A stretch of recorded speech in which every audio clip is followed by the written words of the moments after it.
We spent 2 years developing the highest performing pole saw on the market in the lightest and the most functional package. The result is the Yuka 240 by Suluk 46.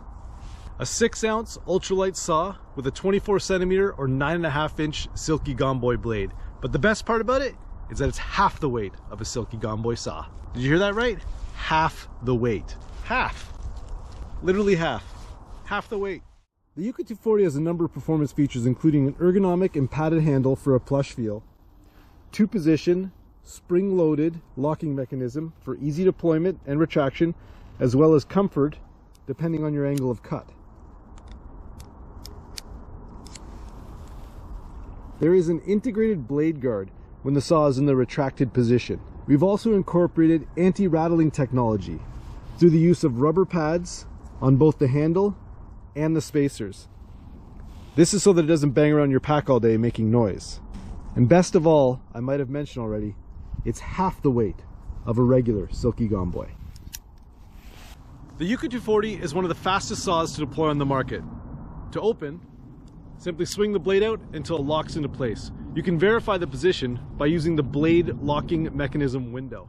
There are 2 positions, and to change it, simply depress the button with your thumb, switch it to the next location. You've now got a different angle for cutting. Your Yuka 240 is a pole saw, meaning that it's designed to cut on the pole stroke. This means that the blade is only going to be loaded in tension, and therefore we can make it thinner, which means it's going to be lighter and more efficient when you're cutting through wood.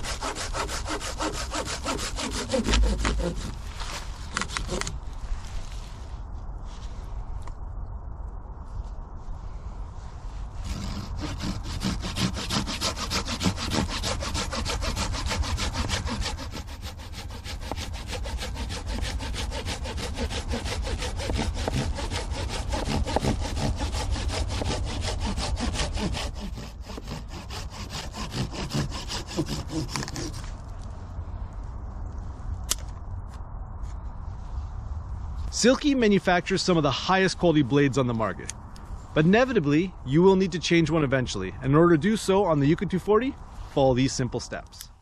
Before starting the process of changing the blade on your Yuka 240, make sure you have the saw itself, a spare blade, a 3/16 or 5mm Allen key, and a 5/32 or 4mm Allen key.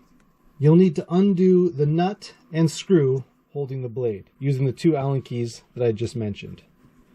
Insert the 3/16 or 5mm Allen key in one side and the 5/32 or 4mm on the other side, and simply give it a slight little push to turn it off. You'll find that the one side will unscrew easily once it's loose. Underneath the head of the nut and bolt on each side is a spring washer. One there, and one there. Next, simply pull the blade out and take your new blade, insert it between there, and do your best to align the holes. Once the holes are lined up remotely close, you can take the nut with the wave spring underneath, fit it into the hole, and jiggle it around until it fits. Turn it around. Make sure the wave spring is under there. Tighten that up by hand as best as you can. The good thing about this saw and changing the blade is that the nut and bolt will actually bottom out before it becomes too tight. So get your Allen keys, simply snug it up, and that's it. You now have a brand new blade installed.